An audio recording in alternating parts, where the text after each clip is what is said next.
What's up, world? Hello. Welcome to the Positive Truth, uplifting and positive news for a more progressive society. Here at the Positive Truth, we're trying to bring awareness, empowerment, inspiration, optimism, and understanding to communities everywhere. Absolutely. What are we talking about today, Tim? We are giving appreciation to the myth, the man, the legend, Martin Luther King Jr. Okay, Before we get to that, we need to tell everyone about what we're doing earlier in the week. Monday, Wednesday, all uplifting news podcasts and audio podcasts compared to this video one. You can check out on iTunes, Google Play, YouTube, and SoundCloud. Then on Fridays, we do these special features. If you support the podcast and you like the podcast, all you need to do to help is go give us a 5-star review on iTunes. Leave us a rating. That'll push us up so we can spread more positive truth to the world. Indeed. Like us on Facebook. Subscribe to the YouTube channel. That's all we need.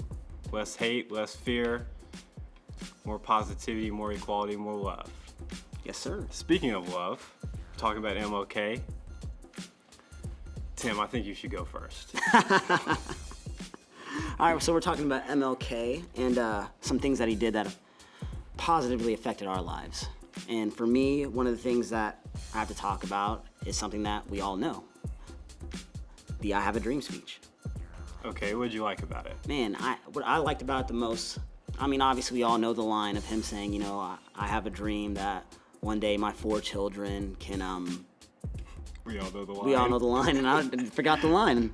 It's all these lights, man. Will one day be judged by the content of the character. Not the color of their skin. See, I got you. Wait, this is why we're here, man. Support each other. Absolutely. We all know that line, and I know a lot of people know the speech, or they've heard the speech, but to me, I was more effective by realizing there was over 200,000 people in 1963 marching to go hear this man speak. Like, a black man in 1963 had that much power over 200,000 people. Not only that, it was black men. There were a lot of people. It wasn't just his, March on Washington. After he died, that's when it became the King Dream speech. Before that, it was an A. Philip Randolph. It was his idea. And they got together all these people, all these black leaders, and they talked about inequality, getting voting rights, less segregation, people joining together despite having differences. This man was the truth. He's everything that we need today and more. And the fact that back then, during the civil rights movement, being a black man was as hard as it gets, and he stood there, said a speech that he believed in, and after he died, it became the I Have a Dream speech, and it's still to this day known as the I Have a Dream speech. And still to this day gets respected like it got respected back then. And I just think it's amazing that man had that kind of power to get, over 200,000 people at that time to listen to him speak in one spot. And by him doing something like that, it allowed us to be in the position we're at today, to be able to sit here and talk on a podcast about what we want to talk about. You guys are judging us by our character, what we sound like, what we believe in, what we're telling you, the facts that we're giving people. And we would not be here today without somebody like that, without this man standing up in front of all those people, delivering that speech, I believe anyways. So, yeah. Well, I like giving out challenges, so we should challenge everyone to listen to that speech. Oh, yeah, they have it on YouTube, actually. Oh, they got everything on YouTube. Yeah. How to change your oil. It doesn't matter. If it's too long, you can go read it. It's amazing. Just a great speaker giving a great speech in a time when we needed it. Timing is everything. Absolutely. So my first one is the letter from Birmingham jail. Because we went to the same sort of school systems. We did, and we also have that same thing we were going to talk about. Okay. So I have 2 specific points in it. Because I remember we'd get a paragraph of MLK. So there are a lot of children growing up in America, they don't have black educators. So we would have black coaches. And they would always have a history class or a government class, and they would talk to us about civil rights. That's how I learned about it. It wasn't in the books. They would have one paragraph. It would be Martin Luther King Jr. helped with civil rights in America in the 60s, was killed in 1968, did the I Have a Dream speech, wrote the letter from Birmingham jail. And I remember, when you're stupid and you're like 12, 13, you're like, oh, I can write a letter. What's so impressive about that? Exactly. And then when I got older, I read it, and it resonated with me. Like, the injustice anywhere is a threat to justice everywhere. Like, it doesn't get any better than that. But the reason it inspires me is just there's two sections that I just feel like they're so important today as they were back then. If you don't know why the letter from Birmingham jail happened, I'll just give you a little bit of backstory. He was in jail for protesting. And basically 8 clergymen in Alabama wrote a letter criticizing his methods. These are just white men, white religious leaders saying, hey, you need to use the law. And what he said, like, that led up to the injustice anywhere is a threat to justice everywhere, just resonates in my life. He says, I am in Birmingham because of injustice is here. I am a constant, wow, screwed that up, of interrelatedness of all communities and states. I cannot sit idly by in Atlanta and not be concerned about what happens in Birmingham. Injustice anywhere is a threat to justice everywhere. We are caught in an inescapable network of mutuality, tying a single garment of destiny. Whatever affects one directly affects all indirectly. Never again can we afford to live with this narrow idea that we're just by ourselves. Anyone who lives inside the United States can never be considered an outsider. That's amazing, right? So let's break it down, Tim. I got a lot to talk about Let's here. break this down. I'm listening, man. I'm listening. So he said, I'm in Birmingham because injustice is here. So he was in Atlanta running a church, and he was like, black church. He had nothing to gain by going over there. He's like, no, we're not going to stand for this. Right. Birmingham's a big place in the South. A lot of segregation is happening, a lot of discrimination. We need to go help. We should have that here. Like, we all fail at this. Like, we've talked about Muslim discrimination. We've talked about police accountability. It's like Flint, Michigan, what's going on in North South Dakota with the pipeline. This is all injustice is happening. Indeed. But since it's not happening to us, like Muslim discrimination, we should be out there marching with them. Does that make any sense? No, it does make sense. Like, just because I'm not a Muslim doesn't mean I should stand for their injustice. Like, we all need to be out there talking about it. Not just because we're Muslims, because, like he said, whatever affects one directly affects us all indirectly. He's talking about globalism in the 50s. And then he has this idea, which is just perfect. Anyone who lives inside the United States can never be considered an outsider. So it doesn't matter if you're an immigrant, an illegal immigrant, first, second generation, we're all immigrants. We're all here together. Like, there's this idea in America that immigrants are lazy, but yet they're somehow stealing our jobs, which is a contradiction, right? Exactly. Like, they're here. They want to be here. They want to work. They want to get some money to their families. I completely relate. We shouldn't just be kicking these people out. We need to build a better world to help them. It's just love and equality, man. I just love it. As positive as it gets. And he talks about this later on in the letter. He says, first, I must confess that over the last few years, I've been gravely disappointed with the white moderate. I have almost reached the regrettable conclusion that the Negro's greatest stumbling block in the stride towards freedom is not the white citizens' counselors of the Ku Klux Klan, but the white moderate who is more devout to order than to justice, who prefers a negative peace, which is the absence of tension, to a positive peace with the presence of justice. He who constantly says, I agree with you in the goal you seek, but I can't agree with the methods of your direct action.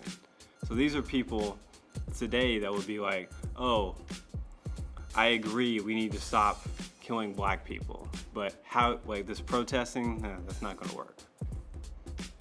Or we need more police accountability, but you need to work in the system. If the system's broken, we need to work together to fix it. There's a documentary I watched, it was called Bullied.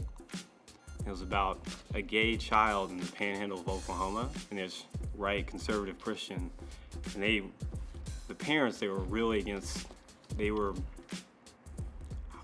just being, the whole community was awful against basically homosexuals. Okay. And they had a kid that turned out gay. And they took the kid, basically, they found out, because kids learn everything, and the whole school was bullying them. And while they had to take their child out of that school, and they realized, like, hey, like, when this injustice is happening to me and my family, this isn't okay. But they were okay with it. Before. And that's what he's talking about right here. He was talking about it in the 50s and 60s. Like, there was a large portion of white America that was like, yeah, we need to have equal rights. We need to get rid of segregation. But I don't want to march with you, and I think you should use the justice system. Just like we have people today that still don't like homosexuals, that still don't think women should only do like nursing and teaching and stay at home, who don't treat Muslims like they treat Christians. Oh man, I know all too well. And I don't fall in any of that group, but I'm part of that. I need to do my best not to be part of that moderate and to help those people, because I don't want a negative piece in my life. I don't want a negative piece for my children, because what happens if I marry someone, I have a friend, I have a child that falls into this injustice that's going on? Then I'm going to be a part of it. And I don't want that. I don't want that for anybody. And that's why I always enjoyed this letter. Man, I love the letter, man. Oh man, I loved it. I enjoyed it. I didn't find out about this letter until I was a freshman in college. Like, that's how little I learned about Martin Luther King in high school and in middle school. It was ridiculous. And finding out the letter, finding out how he wrote the letter, he wrote it on toilet paper, basically. He didn't have anything to write with. Yeah, it was just a bunch of scraps that he put together. And it's one of the best documents in American history. Exactly, and not that many people know about it. If you're under the age of 18, people truly do not know. He stood up for something that had nothing to do with him, but everything to do with him at the exact same time. And he stood for what was morally right. Absolutely. Let's talk about this portion. Whatever affects one directly affects all indirectly. I remember as a kid, they put I was at church or somewhere, and the guy put a circle and tape, and he put balloons in it. Mm-hmm. And he said, whenever you do something bad to someone, like you say something mean, whatever, like you affect how the balloons are. And so he would step, and when you step on a balloon, it would move all the other ones. He's like, that's how far your actions go. They affect everybody. Right. And that's just what's going on today. Like, you say something negative about women, like, hey, all women should be in the kitchen, like the Charles Barkley quote about girly basketball. Like, right.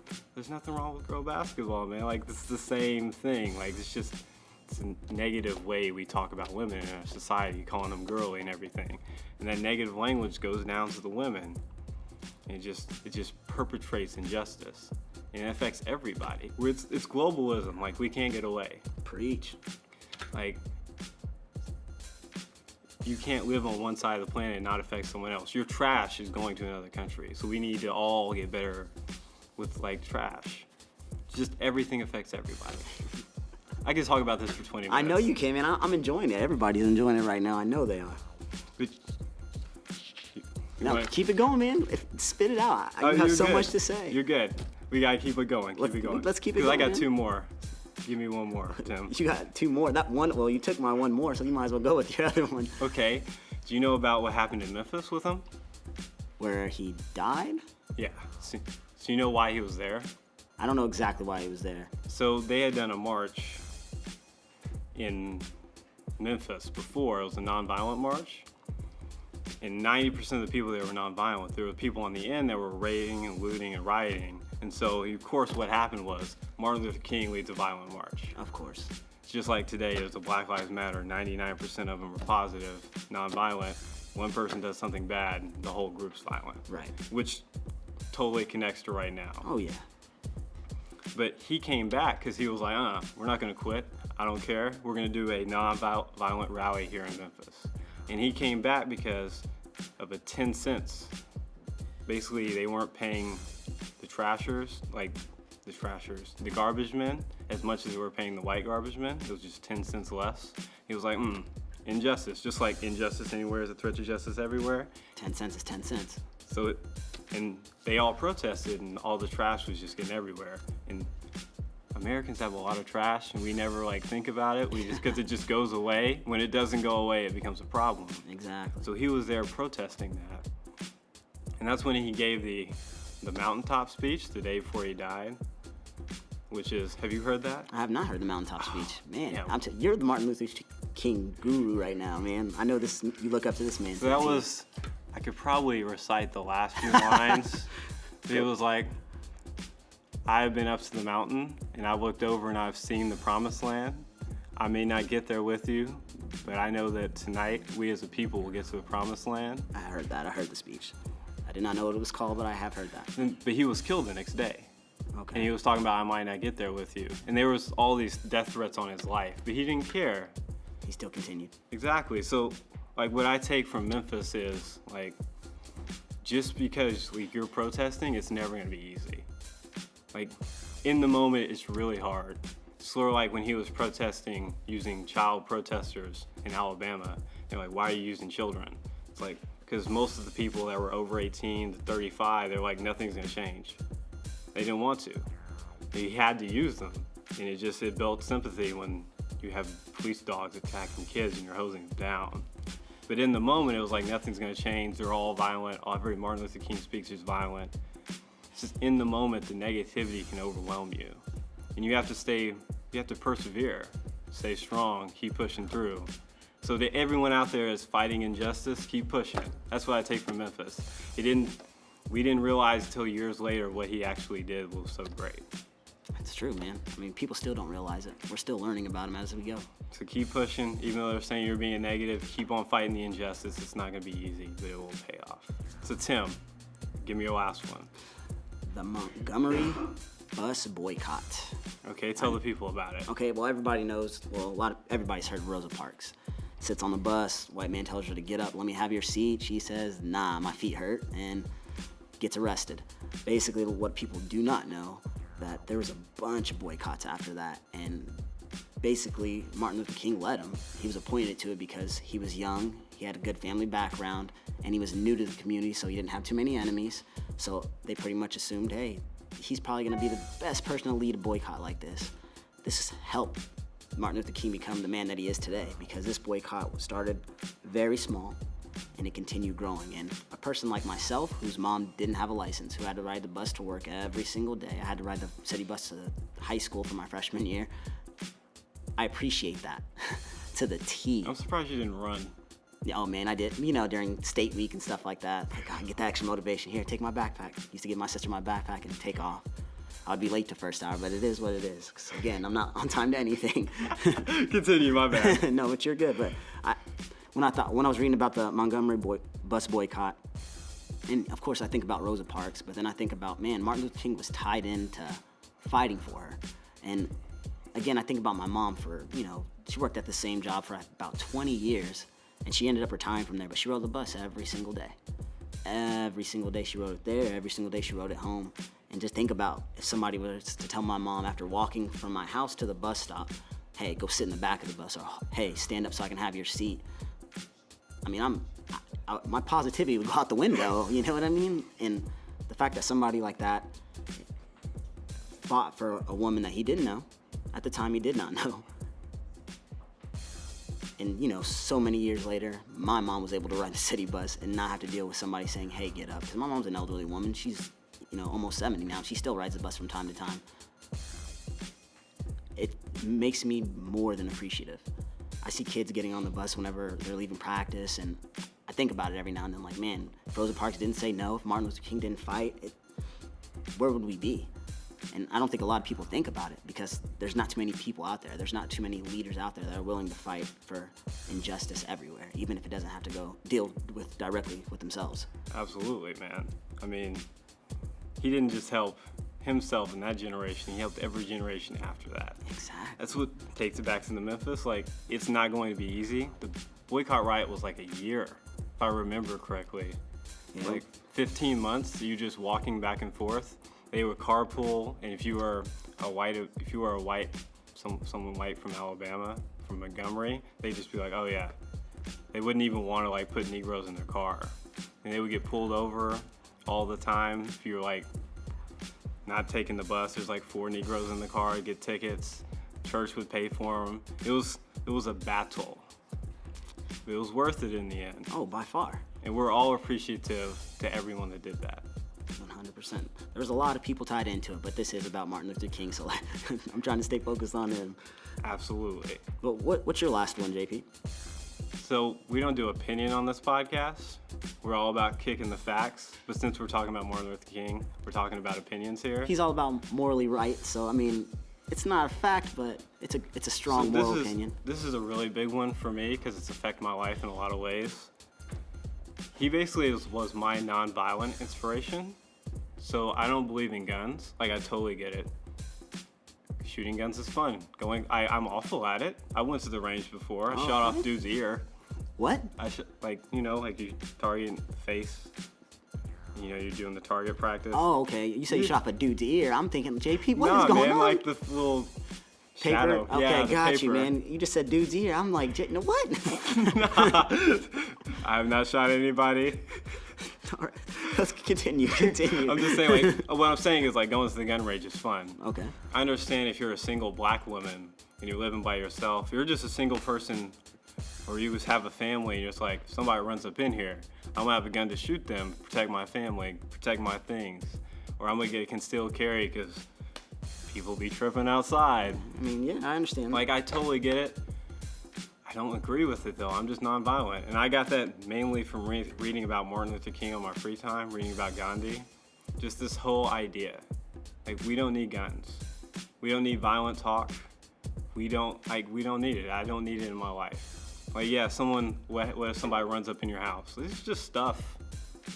Like, it's just stuff. At least I got my health. And the chances of someone robbing you is probably going to be someone you know. Someone you just brought in your house. It's just like somebody that's going to kill you is probably going to be one of your relatives. That's a fact, though. If there's like a drive-by shooting, like, you're not going to have time to be like a movie, like your Boys in the Hood. Guns underneath the couch. Yeah, and just pull it out and start shooting. Like, you're going to be ducking with everyone else. Like, people are rarely, like, 2/3 of, like, gun deaths in America are suicide. You're 22 times more likely to have a family member, you, or a friend killed by your own gun than an intruder. I just don't want it in my life. I don't want to have that ability to take someone's life. And on top of that, if you want to make change, like, you having a weapon isn't going to help.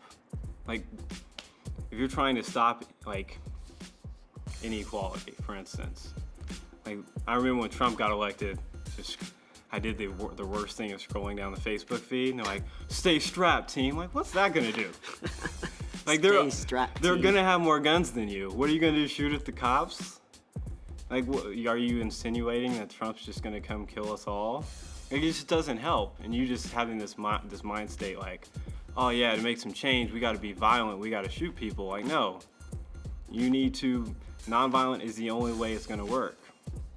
It's the only way any type of social resolution is going to happen. I understand, like, people riot.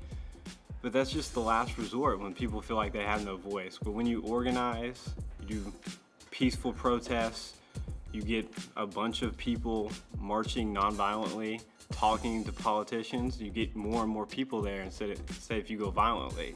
You start out with, the civil rights movement was started with basically a sit-in.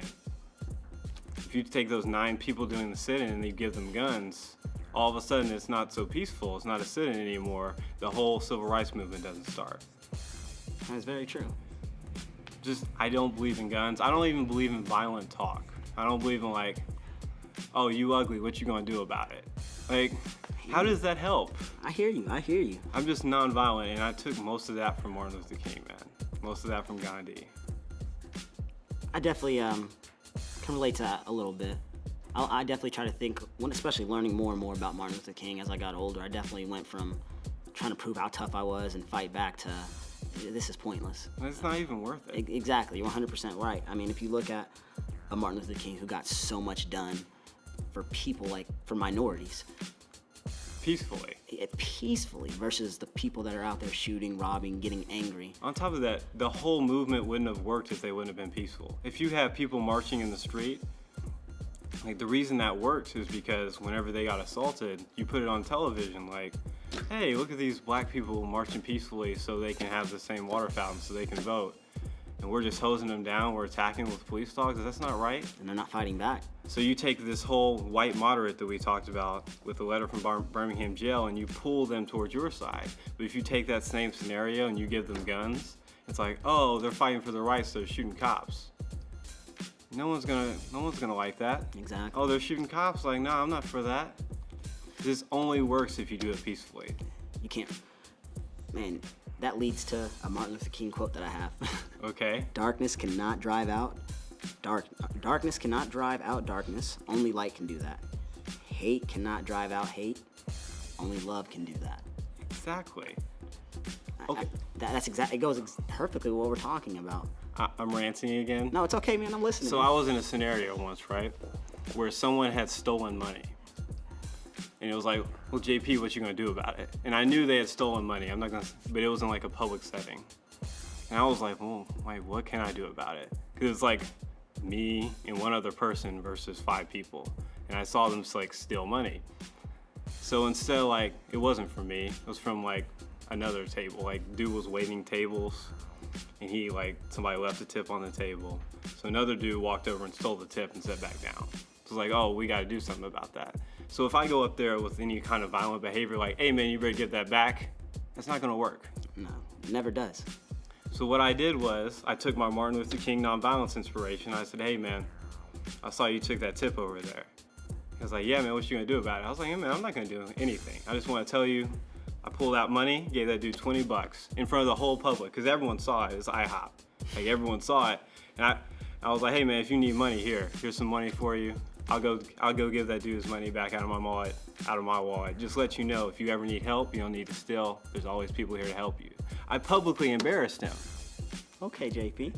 And like, what do you say to that? You can't get up and be like, oh yeah, I'm trying to fight. It's just like, this dude just gave me money after I did something wrong. Like, because love trumps hate, right? 100%. I see you, JP, man. Super inspirational. So it's like, it's just like another point.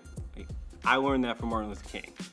So then I gave dude his little $5 tip back, gave dude $20, and I guarantee you won't steal in public anymore because that's the most embarrassing thing ever. You just did something wrong and someone helped you afterwards. How old do you think this guy was? 18 and stupid. 18 and stupid.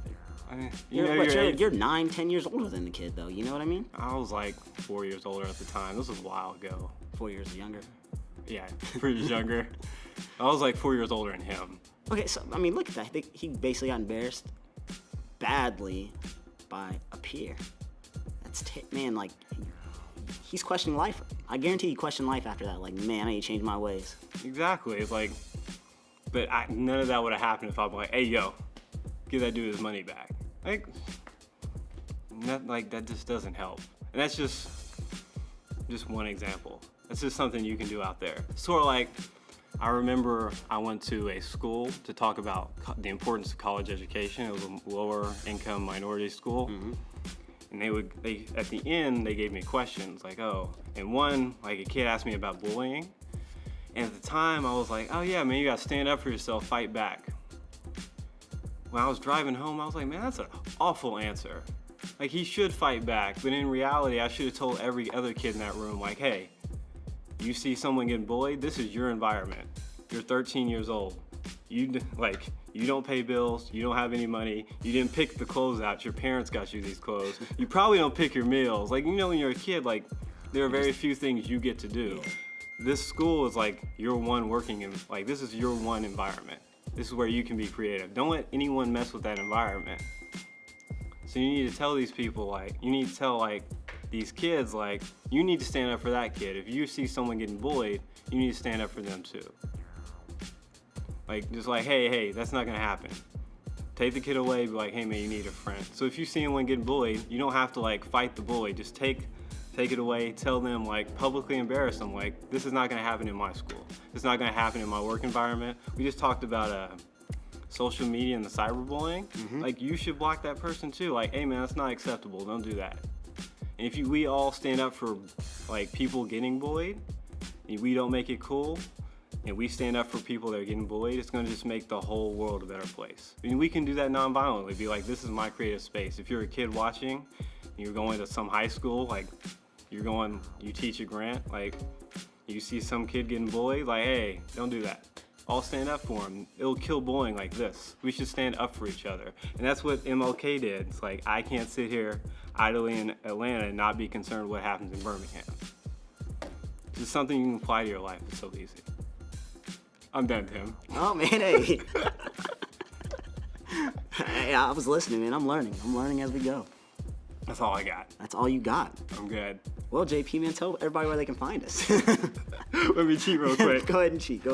We're on Facebook at the Positive Truth Podcast. Post every one of our video podcasts there. We're going to post the audio ones as well, but, you won't be able to see your pretty face, Tim. But, hey, it's still going to be uplifting, positive news. On Monday and Wednesday, it's just positive news to fight the hate. We also are on Twitter at TPT_podcast, YouTube, Google Play, SoundCloud, and iTunes. If you like the podcast, give us a 5-star review. Just write something down. That will help us out so much. We're just like MLK. We're trying to spread the love, get rid of the hate. All we ask you to do is take 30 seconds, 2 minutes out of your day. Give us a review. That'll push us up. That way more people can hear about positive news. Tim, did I miss anything? You got it all. Do you have another MLK quote? I do, actually. Faith is taking the first step even when you don't see the whole staircase. Tu sabes. Tu sabes. We out of here.